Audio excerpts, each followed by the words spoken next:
Hey guys, welcome back to my channel. So this is part 4th of chapter 10 gravitation. So let's begin.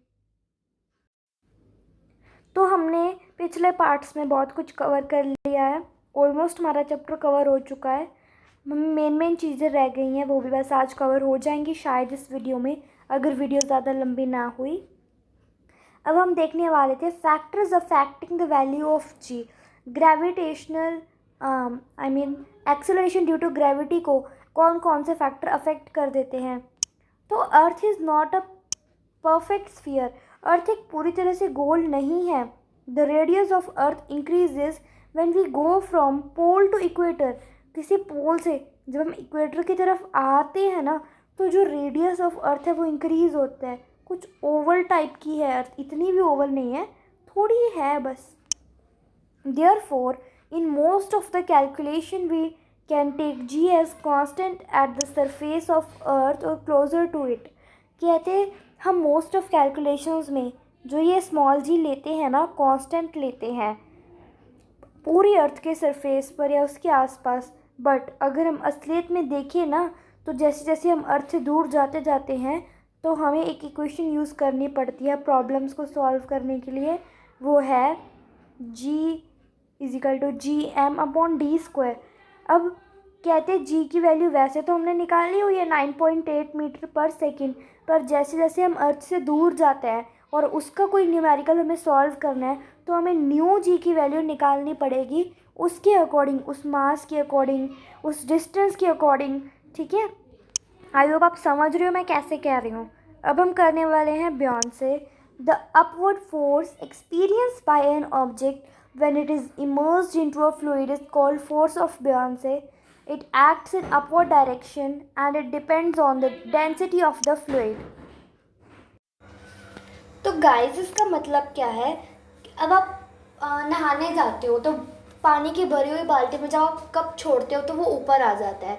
क्यों आता है? क्योंकि जो कोई भी फ्लूइड है ना, फ्लूइड है, कोई भी लिक्विड चीज़ है, वो एक अपवर्ड फोर्स लगाएगी एक उसमें डूबे हुए ऑब्जेक्ट पर, जिसे हम बोलेंगे ब्योंसे, फोर्स ऑफ ब्योंसे. ये ऊपर की तरफ लगता है, ऊपर वाली डायरेक्शन में लगता है.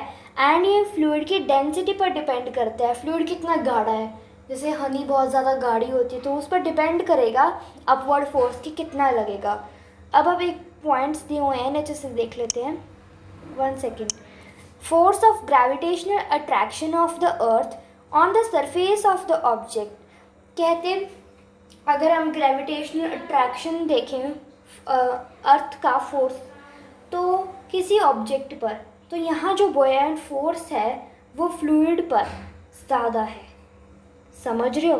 मैं आपको डायग्राम से समझाती हूँ. ये आपको समझ नहीं आया होगा अभी. एक डायग्राम लेते हैं. ठीक है, ये सारा फ्लूइड है यहाँ.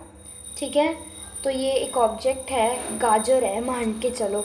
ठीक है, तो अगर पानी का अपवर्ड फोर्स ज़्यादा है एंड ग्रेविटेशनल फोर्स कम है तो ऑब्जेक्ट ऊपर आ जाएगा, सिंक करेगा. बट अगर पानी का फोर्स ऊपर वाला कम है, ग्रेविटेशनल फोर्स ज़्यादा है, तो वो जो चीज़ है वो डूब जाएगी, सिंक हो जाएगी. यहाँ पर फ्लोट आना था, मेरे मुंह से सिंक निकल गया. समझ रहे हो? तो यही बताया हुआ है, जब ग्रेविटेशनल फोर्स ज़्यादा होता है तो चीज़ डूब जाती है, जब ग्रेविटेशनल फोर्स कम होता है तो चीज़ ऊपर आ जाती है. ठीक है, that is why all pin sinks and boat और ship float on the surface of water. इसी की वजह से कोई लोहे की हम पिन लेते हैं वो पानी में डूब जाती है, जबकि बोट हो गई, शिप हो गई, वो नहीं डूबती, वो पानी के ऊपर ही रहती है. अब हम करेंगे density. What is density? The mass per unit volume is called density of an object. Mass upon volume is called density of an object. इसका यूनिट है वो क्या है? kg पर मीटर क्यूब. मास का होता है kg एंड वॉल्यूम का होता है मीटर क्यूब, तो kg पर मीटर क्यूब इसका ऐसा ही यूनिट है. ठीक है, एंड इसको रिप्रेजेंट किया जाता है स्मॉल d के साथ. अब आता है चैप्टर का मेन पार्ट, आर्किमेडीज प्रिंसिपल. इसे कवर कर लेते हैं. इसका मतलब है, अब हम एक फिर से वही डायग्राम बनाते हैं टेढ़ी सी. ये लिक्विड है एक. ठीक है, तो इसमें कोई भी ऑब्जेक्ट पूरी तरह से या थोड़ा सा पानी में डिप्ड है, पानी नहीं कोई भी लिक्विड ले सकते हैं, किसी भी लिक्विड में कोई ऑब्जेक्ट डिप्ड है तो उस पर जो अपवर्ड फोर्स लगेगा वो पता है किसके बराबर होगा, जितना पानी उस पॉट से या मतलब उस जगह से बाहर निकलेगा। समझ रहे हो? मान लो इस एक्टिविटी को करने के लिए आप क्या कर सकते हो, एक कांच का या मतलब नॉर्मल ग्लास और उसे फुल ऊपर तक भर दो, ठीक है, एंड उसे एक बर्तन में रख लो, ठीक है। तो आप क्या करो, उसमें कोई चीज़ डाल दो ग्लास में, तो आप क्या देखोगे, जितना पानी बाहर आएगा उस चीज़ का भी उतना वेट होगा जितना वो पानी बाहर आएगा। ये एक्टिविटी आप यूट्यूब पर सर्च कर लेना, बियॉन्ड फोर्स की या आर्किमिडीज प्रिंसिपल के बहुत सारी एक्टिविटीज़ आ जाएंगी, आपको करके दिखाएंगे बहुत सारे टीचर्स। अब देखते हैं ये क्यों बनाया गया, आर्किमिडीज प्रिंसिपल कहाँ यूज़ होता है। तो ये रिलेटिव डेंसिटी पता करने में यूज़ होता है। अब आपके दिमाग में आया होगा रिलेटिव डेंसिटी क्या है, वो भी हम आगे कवर करेंगे। It is used in designing ships and submarines. Hydrometers and lactometers are made on this principal.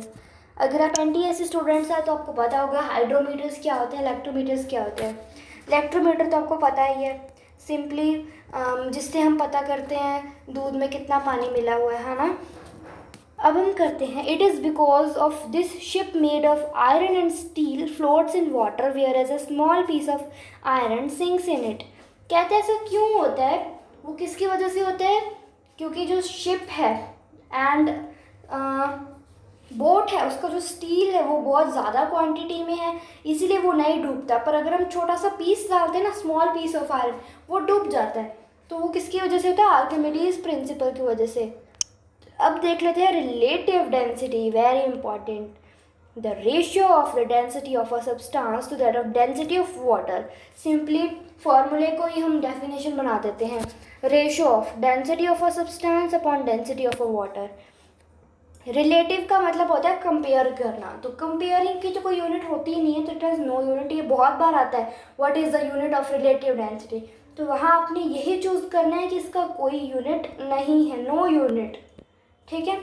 अब इसका फॉर्मूला अच्छे से ध्यान से देख लो। डेंसिटी ऑफ अ सब्सटेंस, किसी सब्सटेंस की डेंसिटी, उसको डिवाइड कर दे हम अगर वाटर की डेंसिटी के साथ, तो हमारे पास क्या आ जाएगा, रिलेटिव डेंसिटी।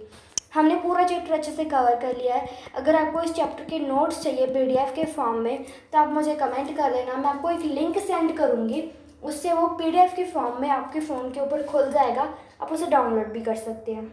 आई होप आपको समझ आया होगा। Thank you, bye bye.